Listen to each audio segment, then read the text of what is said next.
Okay, hi everyone. सो हमारा next topic है मैथिसन rule. और ये आपके पास देखिए,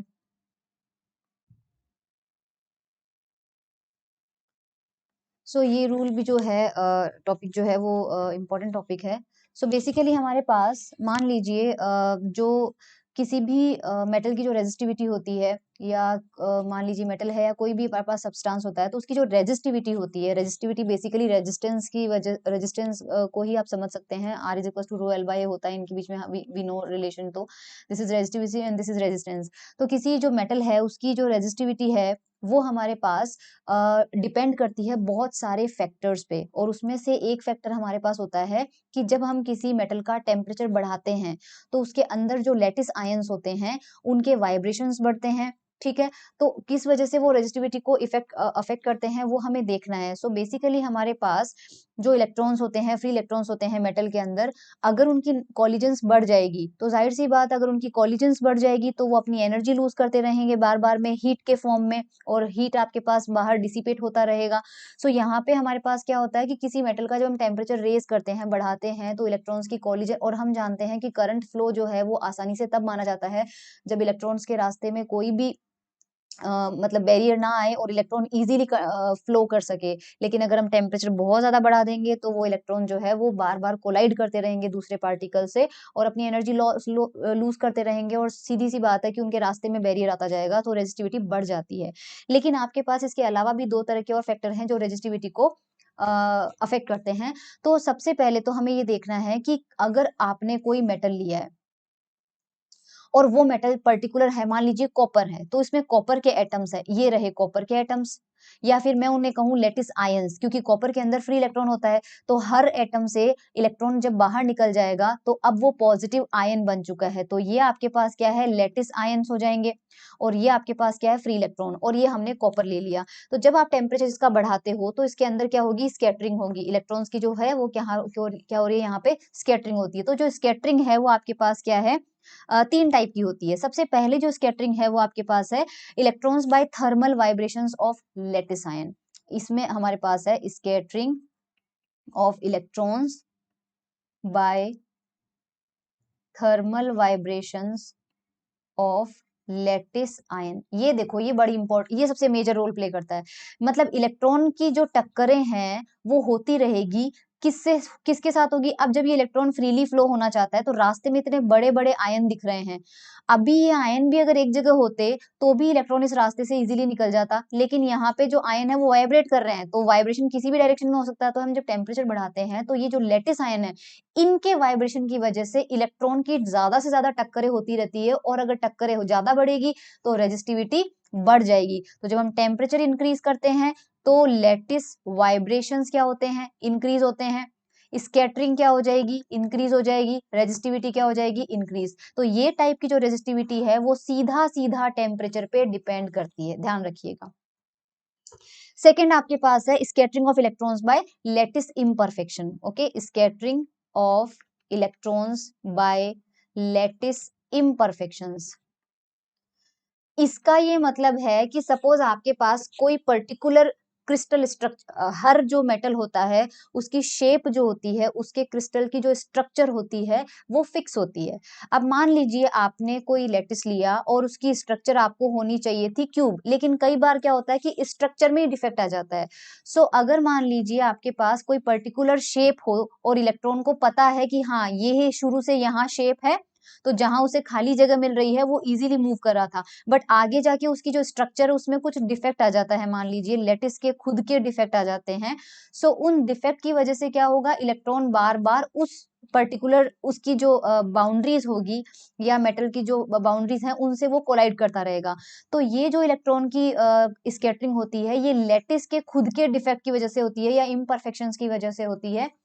ये हम टेम्परेचर पे डिपेंड नहीं मान सकते, क्योंकि टेम्परेचर का इसमें कोई खास रोल है नहीं। अगर किसी लेटिस में डिफेक्ट है, उसकी स्ट्रक्चर में डिफेक्ट है और उससे इलेक्ट्रॉन की टक्करें हो रही है, तो उसमें टेम्परेचर का इतना कुछ रोल होता नहीं है। हाँ, इलेक्ट्रॉन की जरूर आप बात कर सकते हैं कि इलेक्ट्रॉन की स्पीड तेज हो जाएगी तो वो ज्यादा जल्दी कॉलिजन करेगा, बट यहाँ लेटिस हम ये देखना चाहते हैं कि स्कैटरिंग ऑफ इलेक्ट्रॉन जो है उसको जो फैक्टर अफेक्ट कर रहा है वो खुद फैक्टर टेम्परेचर से कैसे चेंज हो रहा है। तो यहाँ तो thermal vibration of lattice ion हो रहे थे, और वो टेम्परेचर पे डिपेंड कर रहा था।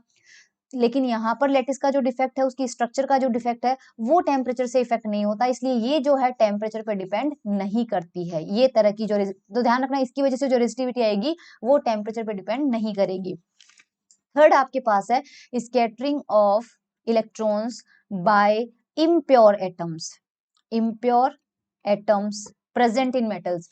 इम्प्योर एटम का मतलब क्या होता है कि सपोज आपने मेटल तो लिया है कॉपर का, मेटल आपके पास है कॉपर, तो पूरा क्रिस्टल में कॉपर के ही कॉपर के एटम होने चाहिए। तो जो इलेक्ट्रॉन्स है वो आराम से यहाँ पे जा रहे हैं इस मेटल के अंदर। अब कॉपर का जो साइज होता है वो अलग होता है, लेकिन बीच में इम्प्योरिटी एटम, इम्प्योरिटी का मतलब फॉर एग्जाम्पल आप समझ लो बीच में इनको एल्यूमिनियम मिल गया, मतलब गलती से इम्प्योरिटी का मतलब क्या होता है, हम बाहर से जैसे आपने देखा होगा सेमीकंडक्टर के अंदर हम एन टाइप की इम्प्योरिटी मिलाते हैं, मतलब सिलिकॉन जर्मेनियम एक्चुअल होता है, उसमें हम फास्फोरस या फिर आर्सेनिक या बोरोन मिला रहे हैं, तो वो इम्प्योरिटी हो गई क्योंकि वो उसका एक्चुअल स्ट्रक्चर नहीं है।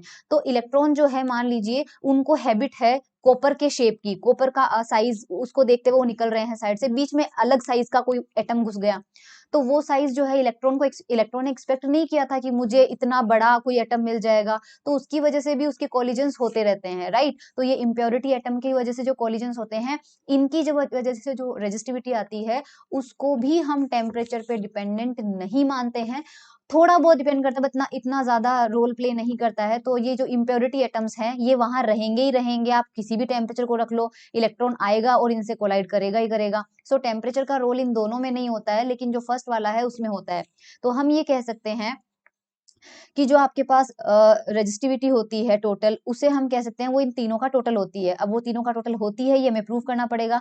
तो मान लीजिए आपके पास टोटल नंबर ऑफ ऐसे इलेक्ट्रॉन n है जो कि यहां से स्टार्ट करते हैं पॉइंट ए से, और मान लीजिए वो पहुंच जाते हैं पॉइंट बी पर, और ए से बी तक की डिस्टेंस मान लीजिए है x। ओके, ए पे आपके पास नंबर ऑफ इलेक्ट्रॉन थे मान लीजिए n, उसमें से nx वो इलेक्ट्रॉन है मान लीजिए जो बिना एक भी टक्कर किए x डिस्टेंस ट्रेवल कर लेते हैं। तो ये nx बड़ा इंपॉर्टेंट है, ध्यान रखिएगा, number of electrons, okay, travelling x distance without collision, ये बड़ा इंपॉर्टेंट है, थोड़ा सा आप ध्यान रखिएगा। मैं लिख तो इंग्लिश में रही हूँ बट हिंदी मीडियम वाले स्टूडेंट्स को भी समझ में आ जाएगा।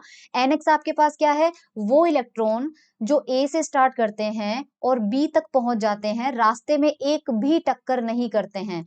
अब बी से लेके मान लीजिए आ गया सी पॉइंट, और बी से सी तक की डिस्टेंस मान लीजिए है डीएक्स। ओके, अब मान लीजिए एनएक्स वो इलेक्ट्रॉन है जो ए से बी तक तो टक्कर नहीं करते हैं, अब बी के आगे इस n में से डीएन इलेक्ट्रॉन ऐसे हैं n में से, क्योंकि सारे के सारे जरूरी नहीं है बी से सी तक में कोलिजन कर ले, तो n में से डीएन वो इलेक्ट्रॉन है जो इस डीएक्स डिस्टेंस में टक्कर कर लेते हैं, कोलिजन कर लेते हैं। ओके, सो हमारे पास ये जो डीएन है ये किस किस के प्रोपोर्शनल होगा, ये एक तो एनएक्स के प्रोपोर्शनल होगा और एक ये डीएक्स के प्रोपोर्शनल होगा। जब दो क्वांटिटी के प्रोपोर्शनल होता है तो हम दोनों को मल्टीप्लाई करके साथ में लिख सकते हैं। अब ये प्रोपोर्शनलिटी कैसे आई, एक्चुअल में सपोज आपके पास अगर आप एनएक्स 100 लेते हो तो चांस है कि 100 में से मान लीजिए 20 इलेक्ट्रॉन जो है वो बी से सी के बीच में टकरा जाते हैं, लेकिन अगर ये मैं नंबर कर दूं 200 तो यहाँ पर भी डबल हो जाएगा, राइट। तो हो सकता है अगर आपने शुरुआत में 200 इलेक्ट्रॉन लिए हैं तो हो सकता है आप 40 टकराएं,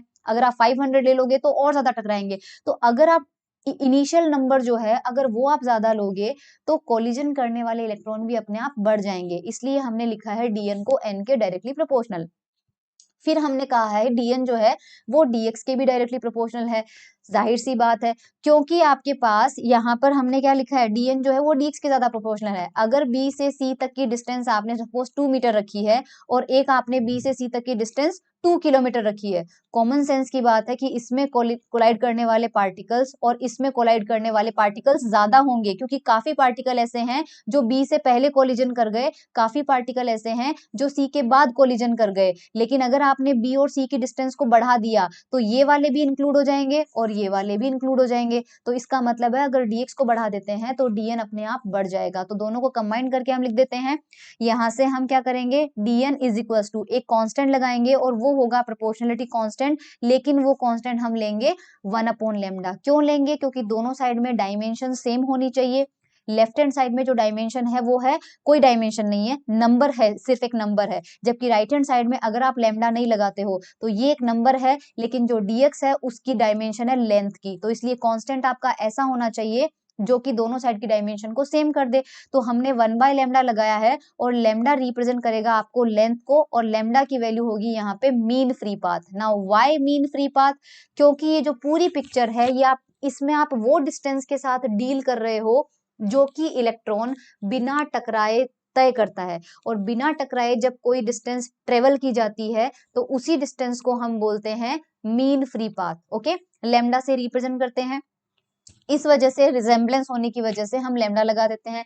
एक चीज और मिसिंग है कि आपके पास यहाँ नेगेटिव साइन भी आएगा। अब नेगेटिव साइन क्यों आएगा तो वो थोड़ा सा देख लेते हैं। यहाँ से अगर मैं dn/dx की वैल्यू निकालूं तो dx को लेफ्ट हैंड साइड में ले गए, आपके पास क्या बन रहा है -nx/λ। इसको थोड़ा सा देखिए, dn/dx अगर आप y वर्सेस x में ग्राफ प्लॉट करते हैं और मैं आपसे पूछूं कि dy/dx की वैल्यू पॉजिटिव होने का मतलब क्या है, तो आप कहेंगे कि dy/dx पॉजिटिव होने का मतलब ग्राफ ऐसा होना चाहिए जिसका स्लोप पॉजिटिव आए। और स्लोप कब पॉजिटिव लिया जाता है? जब x को इंक्रीज करने से y अगर इंक्रीज हो तो ये क्वांटिटी पॉजिटिव आती है, और अगर x को इंक्रीज करने से y डिक्रीज हो तो स्लोप उसका कैसा आता है? नेगेटिव। तो हमारे पास यहाँ d के सामने क्या है? x और n।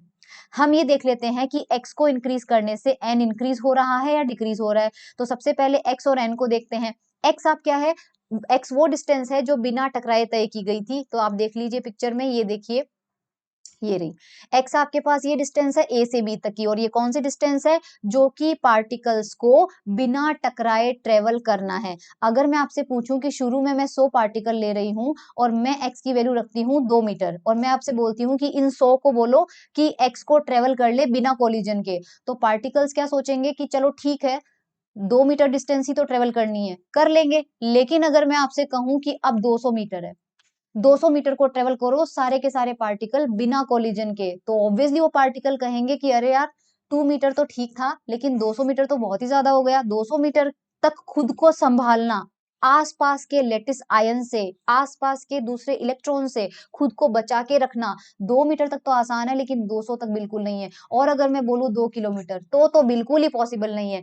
तो काफी तो ये 2 मीटर में समझ मान लीजिए कि 100 के 100 बच गए, किसी ने भी कोलिजन नहीं की। लेकिन जब 200 होगा तो मान लीजिए कि 20 एटम्स ऐसे थे जो कोलाइड कर गए, तो 80 ही बचे, राइट। और अगर मैं 2 किलोमीटर बोलूं तो मान लीजिए 10 ही बचे। तो जैसे जैसे x की वैल्यू आप इंक्रीज कर रहे हो, क्योंकि x देखो 2 मीटर से 200 हुआ, फिर 2000 हुआ, तो x इंक्रीज हो रहा है, वैसे वैसे नंबर के हालचाल क्या है? नंबर पहले 100 था, फिर 80 था, फिर 10 था। सो जैसे जैसे आप x को इंक्रीज कर रहे हो n की वैल्यू डिक्रीज हो रही है। इस वजह से ये जो स्लोप आएगा dn/dx, ये कैसा आना चाहिए? नेगेटिव आना चाहिए, इसलिए नेगेटिव साइन लग गया। So I hope that is fine.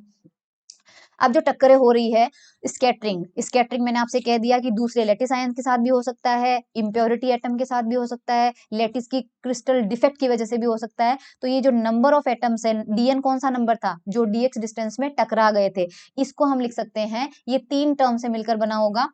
यहाँ पर t वो होगा, सबसे पहले यहाँ पर जो dnt है, मैं इनके नाम बताती हूँ आपको, 1 मिनट, और ये आ जाएगा dnd। सो ये आपके पास क्या है? लेटिस वाइब्रेशन की वजह से, यानी फर्स्ट नंबर वाली स्कैटरिंग जो मैंने बताई थी, ये आपके पास क्या है? लेटिस इम्परफेक्शंस की वजह से, लेटिस इम्परफेक्शंस की वजह से जो कि मैंने आपसे बताई थी सेकंड टाइप की स्कैटरिंग। और ये आपके पास है इम्प्योरिटी एटम, ध्यान रखना इम्प्योरिटी है, इसको डी से इसलिए रिप्रेजेंट किया है क्योंकि इसी इम्प्योरिटी को इन्होंने डिफेक्ट नाम दिया है। सो अगर शुरू में आपको थोड़ा सा कंफ्यूजन हो गया हो तो समझना, मैंने डिफेक्ट वर्ड सेकंड वाले में यूज कर लिया था, पर तब मैंने कहा था क्रिस्टल डिफेक्ट, ठीक है। यहाँ पर ये डिफेक्ट बोल रहा है जो दूसरे एटम है इम्प्योरिटी, इस वजह से नोटेशन डी यूज हुआ है। तो T4 यहाँ पे थर्मल वाइब्रेशन की वजह से T आया है, आई आपके पास इम्परफेक्शन की वजह से आया है, और डी आपके पास डिफेक्ट की वजह से आया है। तो सबकी वैल्यू पुट कर देते हैं, डी एन टी की वैल्यू लगेगी आपके पास -nx/dx/λt, यहाँ पे आ जाएगा nx/dx/λi, और यहाँ पे आ जाएगा nx/dx/λ डी, सबके ऊपर वही फॉर्मूला लगाया है। और ये आपके पास है, सब में से कॉमन ले लीजिए, तो -1/λt + 1/λi प्लस 1/λd, और ये आपके पास आ रहा है nx dx, और लेफ्ट हैंड साइड में टोटल dn को आप क्या लिख सकते हैं, nx dx अपॉन माइनस के साथ लैम्डा। तो nx ds आपके पास क्या हो रहा है, कैंसिल आउट हो रहा है। कैंसिल आउट होने के बाद आपके पास यहाँ से सारे टर्म कैंसिल आउट होने के बाद देखो क्या बचेंगे, 1/λ is equals to 1/λt plus 1/λi plus 1/λd। ये आपके पास लैम्डा की वैल्यू आ रही है। आपको पता है कि लैम्डा जो होता है वो किसके इक्वल होता है, डिस्टेंस क्या होती है, स्पीड इनटू टाइम, राइट। तो स्पीड आपके पास मान लीजिए फर्मी लेवल की हम बात करते हैं, क्योंकि नॉर्मली जो फ्री इलेक्ट्रॉन्स होते हैं वो फर्मी लेवल में ही होते हैं, तो हमारे पास ये आ जाएगा, और रिलैक्सेशन टाइम मान लीजिए टो है, तो speed into time gives you distance. तो आपके पास लैम्डा का ये फॉर्मूला यहाँ पर पुट कर देते हैं, तो ये आ जाएगा vf टो, और ये आपके पास आ जाएगा vf, और यहाँ पे आपके पास आ जाएगा कितना, ये टो t हो जाएगा, ठीक है, प्लस ये आपके पास हो जाएगा vf to i plus 1/vf, और ये हो जाएगा टो d हो जाएगा आपके पास, ठीक है। आप इसमें से vf को कैंसिल आउट कर दीजिए, क्योंकि फर्मी लेवल की एनर्जी फिक्स होती है, इसलिए फर्मी लेवल में किसी भी पार्टिकल की स्पीड भी फिक्स होगी, क्योंकि फर्मी लेवल में जो एनर्जी होती है वो प्रीवियस लेक्चर में आपको बताया था 1/2m vf² होता है, बिकॉज ये ef एक लेवल के लिए कांस्टेंट होता है, तो चाहे स्कैटरिंग किसी भी वजह से हो रही हो, अगर इस लेवल में इलेक्ट्रॉन प्रेजेंट है तो उसकी स्पीड क्या होगी, हमेशा vf, इसलिए सारे टर्म में हमने vf को सेम लिया है। सो 1/2 आपके पास कितना हो जाएगा, two T plus two I plus two D, ये आपके पास हो जाएगा।